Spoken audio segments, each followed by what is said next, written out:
ज्ञान है।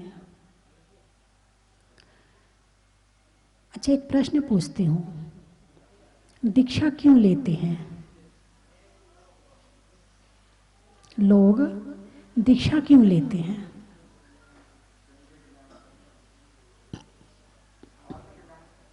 आत्मकल्याण के लिए। आत्मकल्याण किससे होता है? ज्ञान से। किससे होता है? ज्ञान से। अक्सर आपने देखा होगा कि घर से निकलते हैं, साधु संघ में प्रवेश करते हैं और वहां पहुंचकर कुछ दिनों के बाद उनके अंदर बड़ा परिवर्तन दिखता है, बड़े ज्ञानी लगने लगते हैं। घर में जिसे सारे बुद्धू बुद्धू कहते थे, और यदि वो साधु बनने चला जाए तो कुछ दिनों के बाद उसका ज्ञान प्रकट होने लगता है। आपने देखा कि नहीं देखा? प्रैक्टिकल किया कि नहीं किया? चाहे अपने आपके मोहल्ले वाला हो या आपके गांव वाला हो या आपके परिवार वाला हो, कि घर में तो लगते नहीं थे कि उसके अंदर कोई ज्ञान भी है, लेकिन जब वो दीक्षा लेने जाता है, जब वो घर छोड़ करके जाता है और कुछ दिनों के बाद लगता है अरे इसके अंदर तो बड़ा ज्ञान सा हो गया। आपने कभी महसूस किया नहीं किया है? आचार्य विशुद्ध सागर जी अपनी पूर्व अवस्था बताते हैं, बोले पहले के समय में मुझे जब शुरू में आया था तो मुझे 2 श्लोक भी याद नहीं होते थे। दिन भर बैठ के रट्टा मारता था तो भी याद नहीं होते थे, बड़ी मुश्किल से याद होते थे, ऐसी बुद्धि थी मेरी। आचार्य मुनिश्री तरुण सागर जी महाराज 7वीं पास थे, 12 साल 13 साल की उम्र में घर से निकल गए थे। ये तो आपको पता ही है ना, इतने छोटी अवस्था में निकल गए, तो 6वीं 7वीं पढ़ रहे होंगे, 12-13 साल में और कितना पढ़ेंगे। 7वीं पास को इतना ज्ञान हो गया कि आज उनकी लिखी पुस्तकें अच्छे पढ़े लिखे लोग पढ़ते हैं और ज्ञान प्राप्त करते हैं। बात समझ में आई कि नहीं आई? 7वीं पास के पढ़े लिखे लोग उनकी किताब पढ़ के ज्ञान प्राप्त करते हैं। अब वो 7वीं पास ज्ञानी है या जो ज्ञान पढ़े लिख के पर किताब पढ़ रहा है, कौन ज्ञानी है? अरे बोलिए ना। अच्छा, 7वीं पास वाला ज्ञानी बन सकता है क्या? नहीं बन सकता है। अरे एक भाषा में बोलो ना। चलो, जो बोल रहे थे नहीं बन सकता वो चुप हो गए, अब पार्टी एक हो गई है। ज्ञान का संबंध है अक्षरीय ज्ञान से नहीं है। यदि वो 7वीं पास नहीं भी होते तो भी वो ज्ञानी हो जाते, क्योंकि वर्तमान समय में ज्ञान का संबंध आपने केवल स्कूली शिक्षा से लगा लिया है। आप ज्ञान को समझते ही नहीं हो कि ज्ञान है क्या। और पहली बात कि ज्ञान का संबंध शब्द से नहीं, और दूसरी बात कि जब ज्ञान की चरम सीमा आती है तब शब्द समाप्त हो जाते हैं और ज्ञान प्रकट होता है। भगवान की दिव्य ध्वनि कौन सी भाषा में खिरती बताइए? काखा गा में कि ABCD में या जर्मनी भाषा में? कौन सी भाषा में खिरती है? नहीं, दिव्य ध्वनि। आप शब्द का अर्थ निकालिए। दिव्य ध्वनि। एक कटोरी गिरी, क्या हुई? शब्द हुआ या ध्वनि हुई? स्वर और व्यंजन 2 हैं, ओम और ओंकार। ओंकार ध्वनि है, ओंकार स्वर है और ओम व्यंजन है। बात समझ में आई कि नहीं आई? अब स्वर किसे कहते हुए तो आपको पता ही होगा। आ, ई, उ, ए, ऐ, ओ, ये क्या है? स्वर है। का, खा, घा, ये व्यंजन है। तो भगवान की जो दिव्य ध्वनि खिलती है वो ओंकारमयी होती है। कैसी होती है? 2 नाम है। कैसी होती है? ओंकारमयी। उसका नाम क्या है? दिव्य ध्वनि। ध्वनि का मतलब एक आवाज। कटोरी गिरी, आवाज हुई। चांदी की कोई चीज गिरी, आवाज हुई। उसमें कोई शब्द है क्या? उसमें ध्वनि है। तो भगवान की जो उपदेश है वो दिव्य ध्वनि है, और उस ध्वनि में, ध्यान से सुनना, उस ध्वनि में 12 अंग 14 पूर्व का ज्ञान समाहित है। अब उसको निकालने वाला चाहिए, तो वहां पर होते हैं गणधर। समोशरण में कौन होते हैं? गणधर।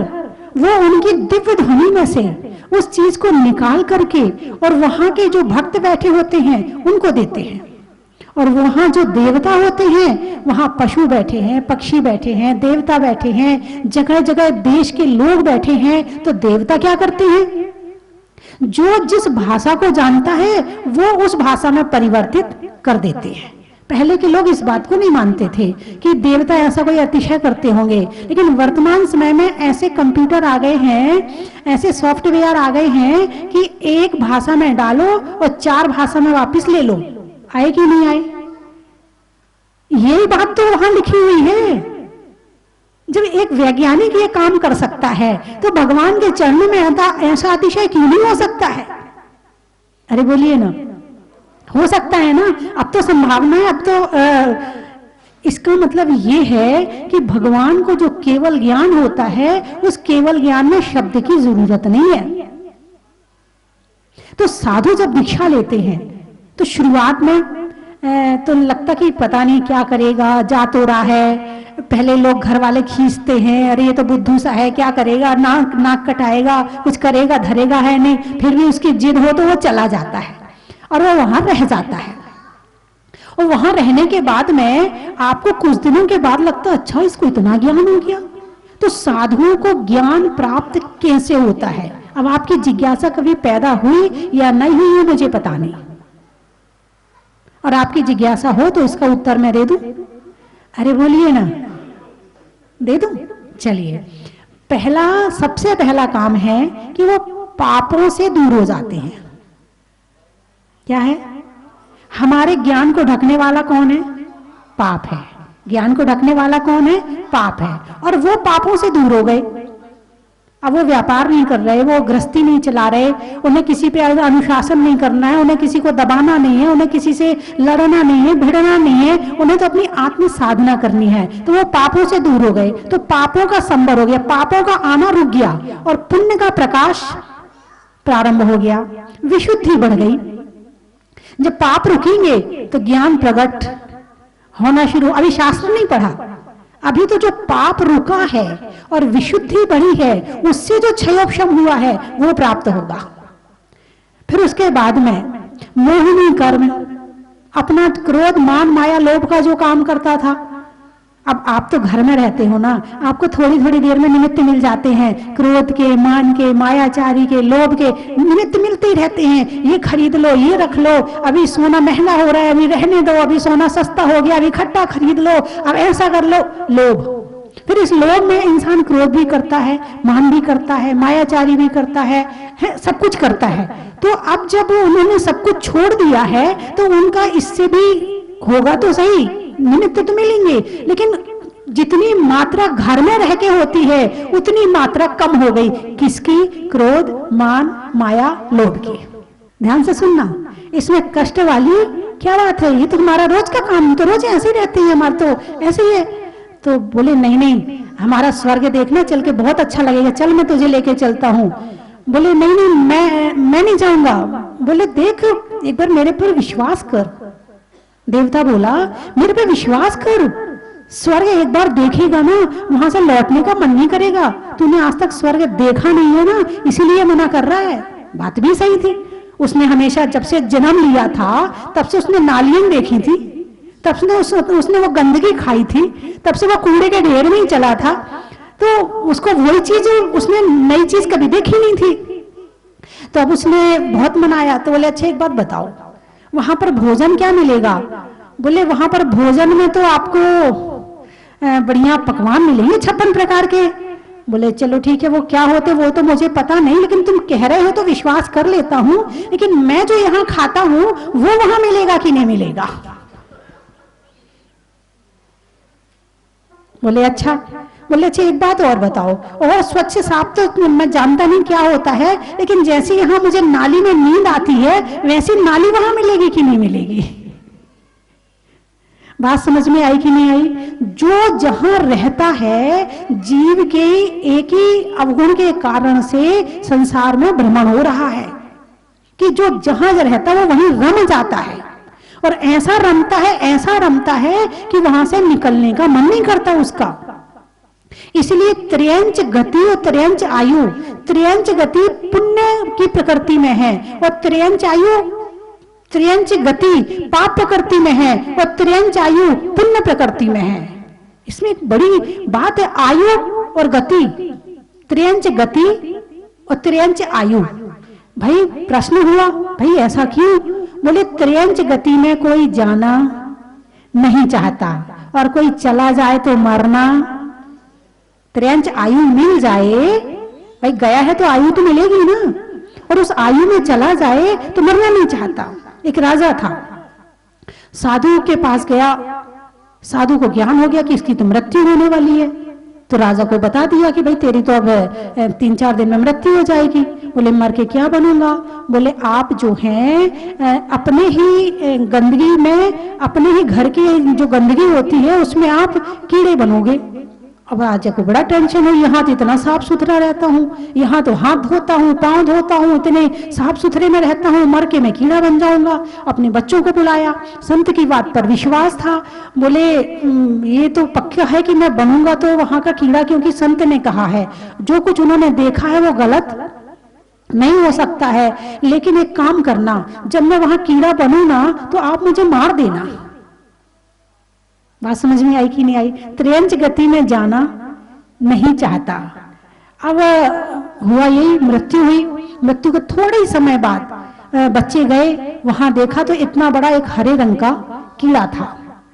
अब उन्होंने उसे मारने का प्रयास किया, जब वो मारे तो फिर से गंदगी में घुस जाए, फिर मारे वो फिर गंदगी में घुस जाए।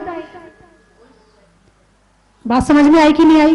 तो जो जीव की ये दिक्कत है कि मोहिनी कर्म के कारण से जहां रहता है, जिस जगह रहता है, उसी को पसंद कर लेता है। जब ज्ञान जागृत होता है तब पता चलता है कि मैं कहां रह रहा था। अब साधु संत आपको समझाते कि नहीं समझाते? अच्छा, मेरी बात आपको अच्छी लग रही कि नहीं लग रही है? तो आपकी दीक्षा लेने की भावना हो रही कि नहीं हो रही है? अरे बोलिए ना, हो रही है? नहीं, ऐसा नहीं हो सकता कि सबकी नहीं हो रही हो, बस ये है कि कठिन है। क्यों कठिन है? आपको कठिन क्यों लग रहा है? क्योंकि आपने ये जिंदगी देखी नहीं है।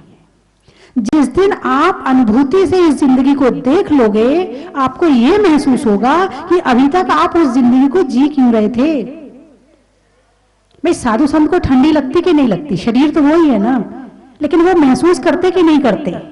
उनके, आपको ठंड लगे और आपके घर वाले आपको गर्म कपड़े पहनने को ना दें तो क्या होगा?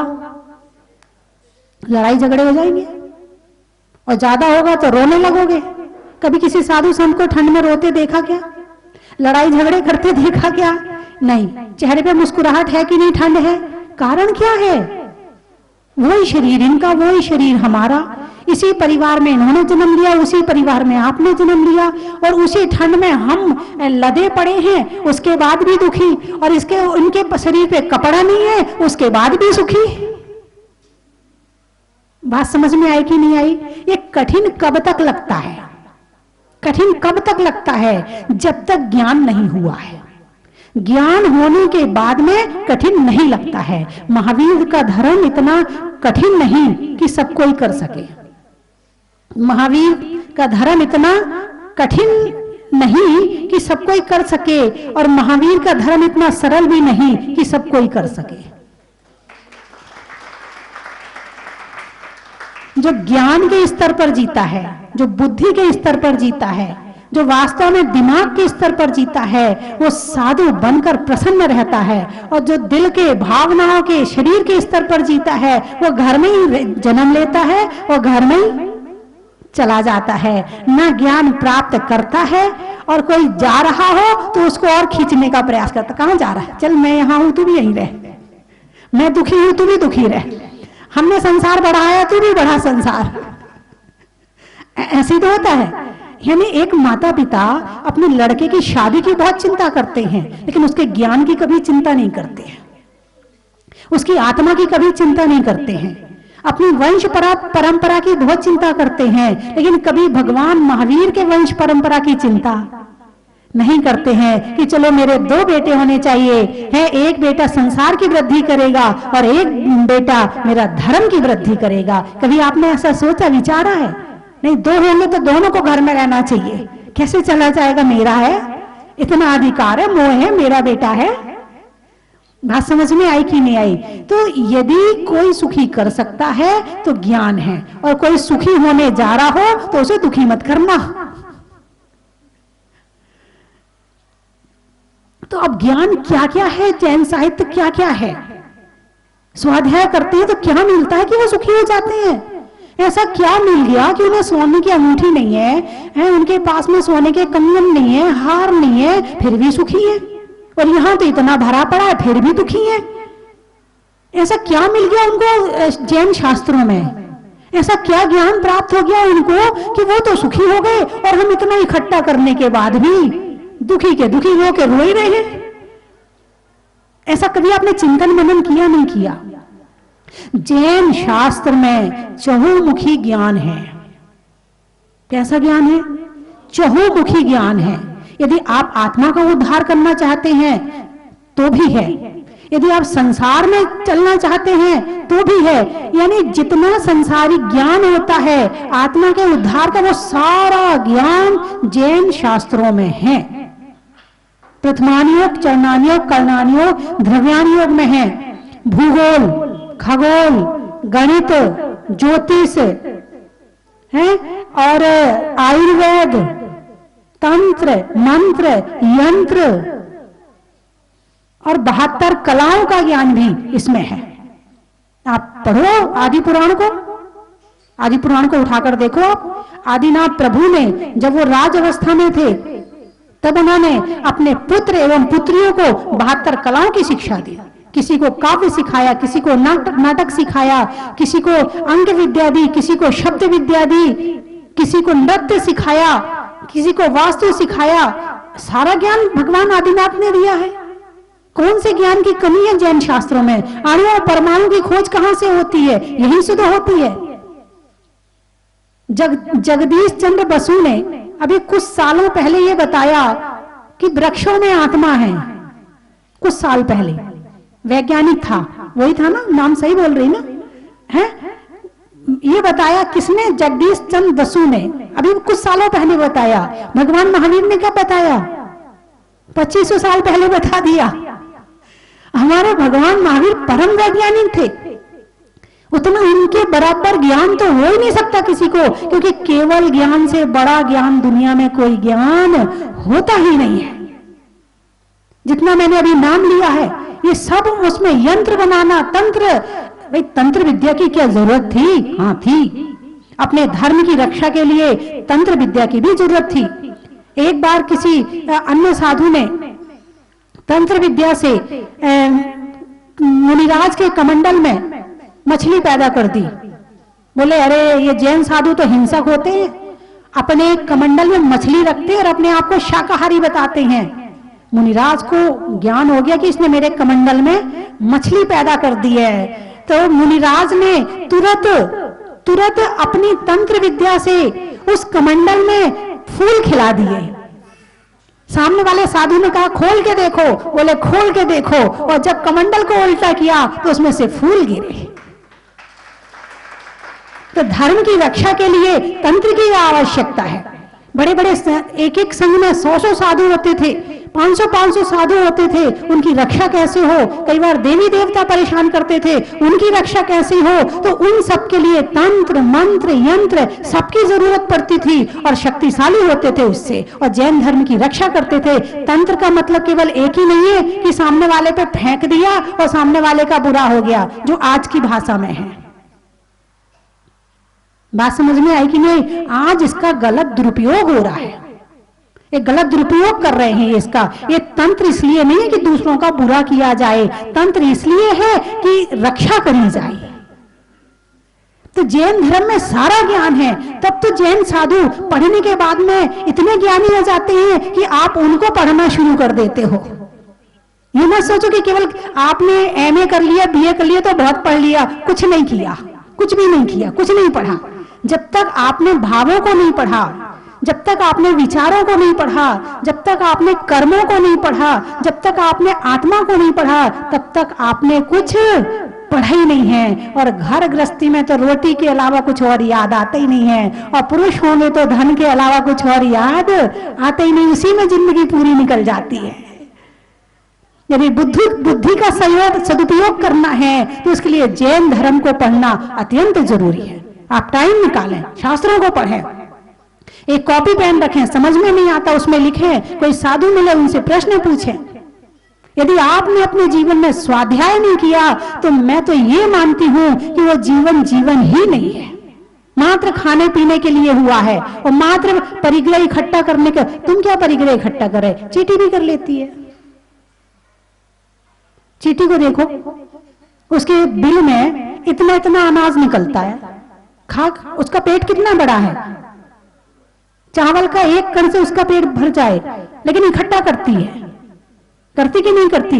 जब शुरू में यहां पर आए थे तो यहां पर चूहे थे, बहुत थे, तो चूहे जो मिलता डिब्बा उठा कर ले जाते, चाबी मिलती चाबी उठा कर ले जाते, कपड़ा मिलता कपड़ा उठा कर ले जाते और सब छुपा लेते।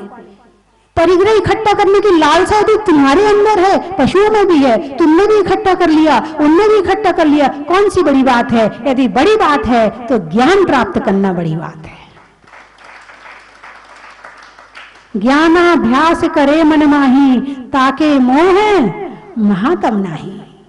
तीर्थंकर प्रकृति का बंद करा देगा यह ज्ञान का अभ्यास आपको, और बिना ज्ञान के अभ्यास के वो संसार के कीचड़ में फंसे रहो, ये तो कभी खत्म होने वाला है ही नहीं।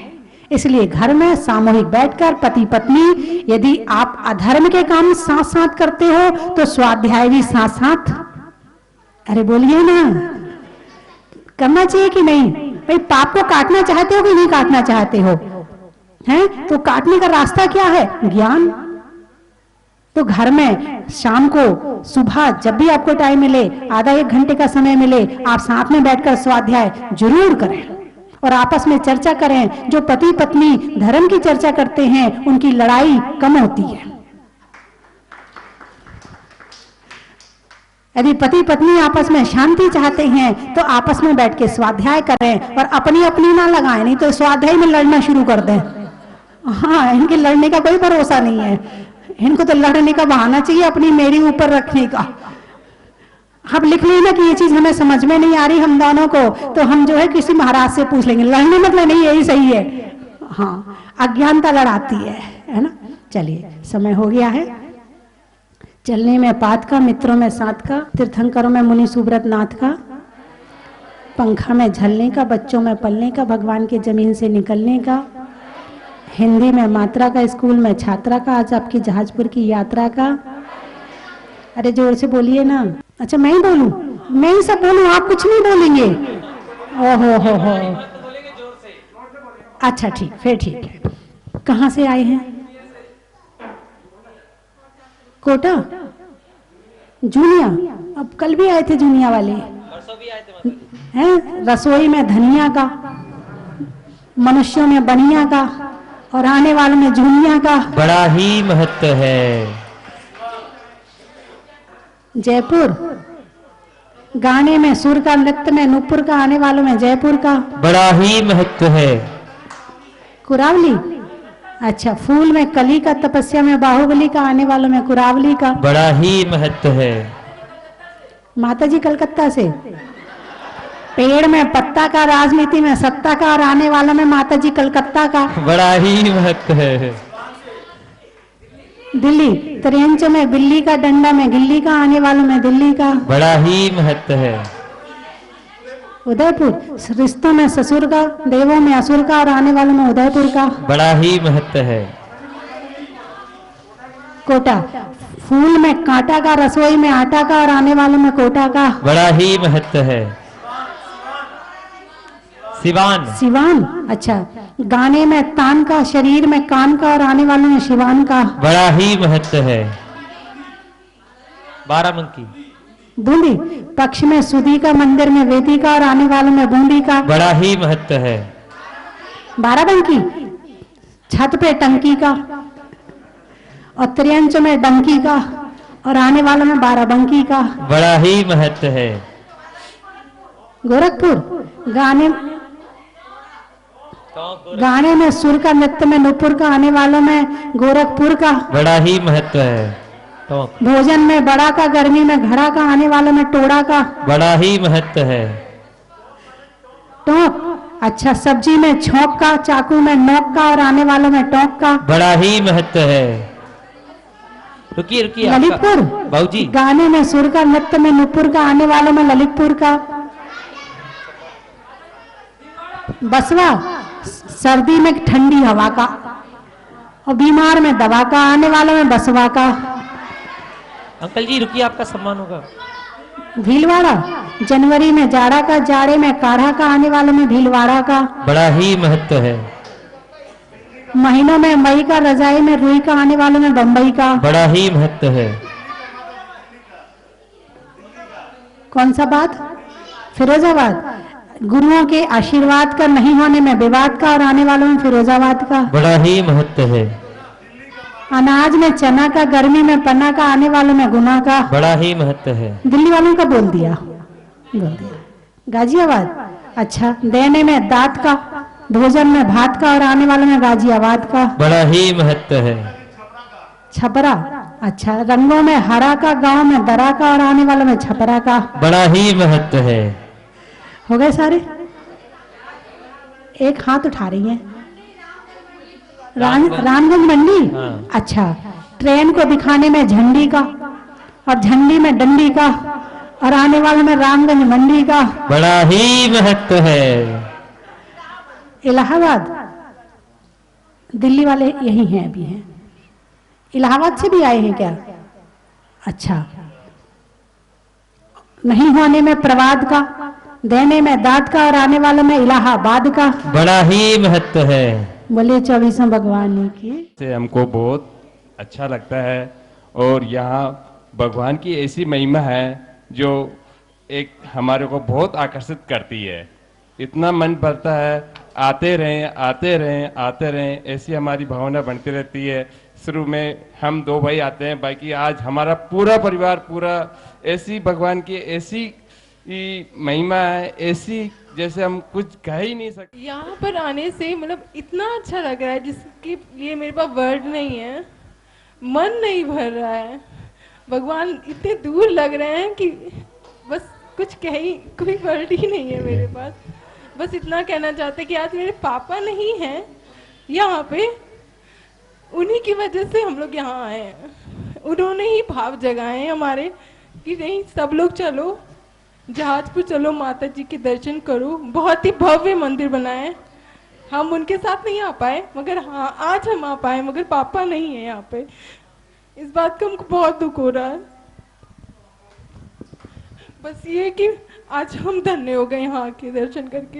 यहाँ पे और आज आया हूँ तो मैं कहता हूँ कि मोदी जी का भी विकास इतना तेज नहीं हो रहा है जितना तेज जहाजपुर में। माइक तेज करो एक बार। हाँ, कि यदि मोदी जी और योगी जी भी आके देखेंगे यहाँ पे तो उन्हें भी लगेगा कि विकास की स्पीड क्या होती है। और भावनात्मक विकास है, धार्मिक विकास है, और एक ऐसा विकास है जिसके लिए समूचा जैन समाज माता जी के प्रति सदैव कृतज्ञ रहेगा। माता जी के चरणों में शत शत वंदामी है कि आपके मार्गदर्शन में, आपके निर्देशन में समूचे जैन समाज को एक ऐसी निधि मिली है जो युगों युगों तक एक प्रेरणा स्तंभ रहेगी। मैं श्रवण बेलगोला में 1.5-2 साल रहा, मुझे वहाँ कुछ दायित्व मिला, और जैसा मुझे शांति का अनुभव होता था, मुझे लगता है ये क्षेत्र आने वाले समय में विश्व, क्योंकि श्रवण बेलगोला विश्व स्तर पर जैन समाज का प्रतिनिधित्व करता है, ऐसे ही जहाजपुर का ये जो हमारा क्षेत्र बना है और जो इसका ऑरा, जो इसकी भव्यता और जो इसका स्वरूप है, और अंदर जाके जो शांति मुनीश्वरनाथ भगवान के दर्शन करके मिलती है, ये क्षेत्र भी आने वाले समय में विश्व स्तर पर जैन समाज का प्रतिनिधित्व करेगा, क्योंकि बहुत सारी भावनाएं, मुझे लगता है कुछ वर्णिकाएं, और इसको वहाँ तक पहुँचाने में आप समर्थ हैं। आपके ये बहुत अच्छा एडवर्टाइजमेंट का, बहुत अच्छा इनका जो भी इनका काम है, ये वो अब खुद ही करेंगे, अब दिल से करेंगे। नहीं, आपका आशीष रहेगा तो अवश्य करेंगे। देखिए, श्रवण बेलगोला में मेरे को एक बहुत अच्छी बात, युक्ति मिली। मैंने वहां सुना था स्वामी जी से, धर्म आचरण में निहित होता है। तो धर्म को कोई प्रचारक प्रसारक की मैं जितना सामर्थ्य होगा उतना अवश्य करूंगा, लेकिन माताजी आपकी भावना, आपकी लेखनी, क्योंकि लेखनी के पीछे एक गहरा विचार होता है, गहरी शांति होती है, गहरा मौन होता है, जो मैंने माताजी को जब पहली बार दर्शन किया था तभी उसको मैंने महसूस किया था। लेखनी और विचार एक बहुत ही मौलिक चीज होती है, और उसका प्रसाद, उसकी भव्यता, उसका आशीष हमको मिलता रहेगा, यह मेरी कामना है। और इसी के साथ आपके चरणों में शत वंदन। जानते हैं कि जैन धर्म में देवशास्त्र गुरु का बहुत महत्व है। तो यहाँ आकर के हम देखें, हम ना तो यहाँ के प्रभु देव के बारे में अपने शब्दों में बखान कर सकते हैं, क्योंकि इतने मतलब प्रतिमा से नजर हटाने का मन ही नहीं करता है। और जिनालय देखें, जिनालय की भव्यता देखें तो मतलब बार बार आने को दिल करता है कि हर दिन बस यही आ जाए, और कहीं तीर्थ क्षेत्र सब छोड़ छाड़ के बस यही। मेरा खुद का कहीं और जाने का था, लेकिन मैं सीधा गाड़ी मोड़ी और सीधा जहाजपुर आ गई। और उसके बाद में गुरु माँ जिनकी बस दर्शन करें और इनके भावों को मतलब डेली टीवी में देखते हैं, फिर भी ऐसा इच्छा करती है कि नहीं माता जी के पास चलना, नहीं माता जी के पास वहीं जाके सुनेंगे, वहीं जाके ज्ञान लेंगे। तो इन सब के बारे में कोई शब्दों में तो बखान करना बड़ा मुश्किल है। लेकिन वो मतलब शाम को जब हम आए थे रात को, तो हमने रात को 1 बजे बोला फोन करके कि हम आ रहे हैं, तो तुरंत यहाँ मतलब आने से पहले सारी व्यवस्था सब तैयार थी, किसी तरह की हमको दिक्कत नहीं हुई। वंदना माता।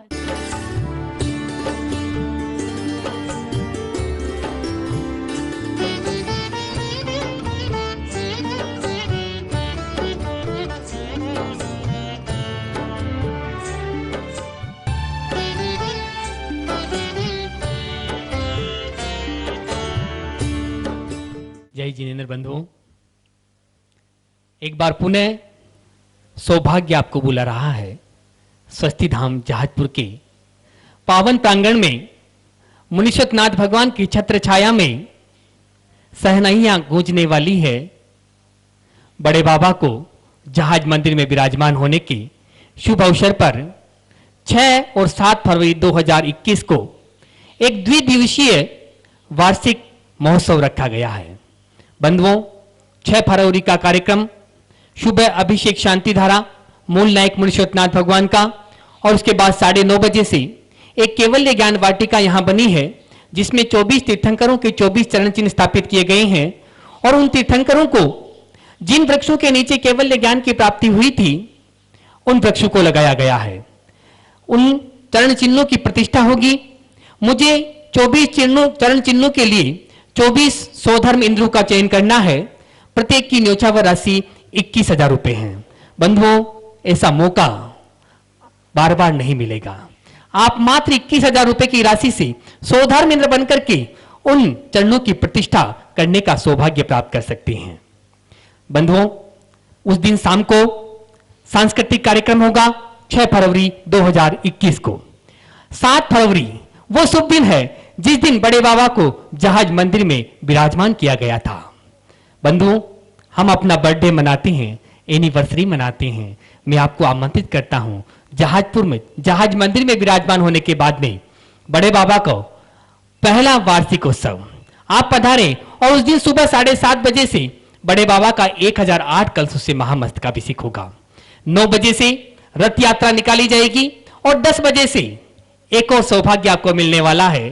पूज्य गुरु मां गण्य आर्य का स्वस्ति भूषण माता जी, जिन्होंने इस स्वस्ति धाम जहाजपुर को पूरे विश्व में प्रसिद्ध कर दिया, और जहाज मंदिर की रचना करवा करके विश्व को एक अनुपम कृति, अद्वितीय कृति प्रदान की और ये जहाज मंदिर golden book of world record में दर्ज हुआ। ऐसी पूज्य गुरु मां का संयम के 25 वर्ष पूरे होने जा रहे हैं, तो दीक्षा दिवस मनाया जाएगा उस दिन 10 बजे से। बंधुओं, दोपहर में 1 बजे से एक उत्तंग मानस्तंभ यहां बना है। उन मानस्तंभ की प्रतिमाओं का 1 वर्ष के बाद महामस्तकाभिषेक होने जा रहा है। 1 बजे से महामस्तकाभिषेक होगा, जिसमें 4 तरह के कलश हैं। ताम्र कलश 2100 रुपए, रजत कलश 5100 रुपए, स्वर्ण कलश 11,000 रुपए और हीरक कलश 21,000 रुपए की राशि है। आप अपने परिवार की ओर से एक कलश आरक्षित करवा सकते हैं। मैं तो चाहता हूं आप यहां पर आएं और अपने हाथों से मानस्तंभ की प्रतिमाओं का अभिषेक करें, बड़े बाबा का अभिषेक करें, शांति धारा करें। लेकिन यदि आप नहीं आ सकते हैं तो भी आप अपनी सूचना फोन के द्वारा आप यहां पर दे सकते हैं। पूरे कार्यक्रम का प्रसारण पारस चैनल पे होगा। धन्यवाद। कंचन की थाल को सजाओ रे आज, रत्नों की थाल को भर लाओ रे आज। आओ आओ करे रे गुणगान आरती भगवन की। आओ आओ करे गुणगान आरती भगवन की। आओ आओ करे रे गुणगान आरती भगवन की।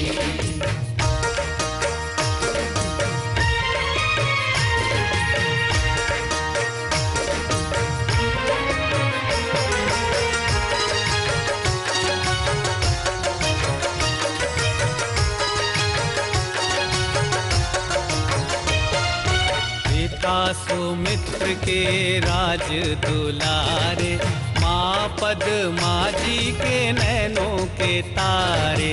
पिता सुमित्र के राज दुलारे, माँ पद्मा जी के नैनों के तारे।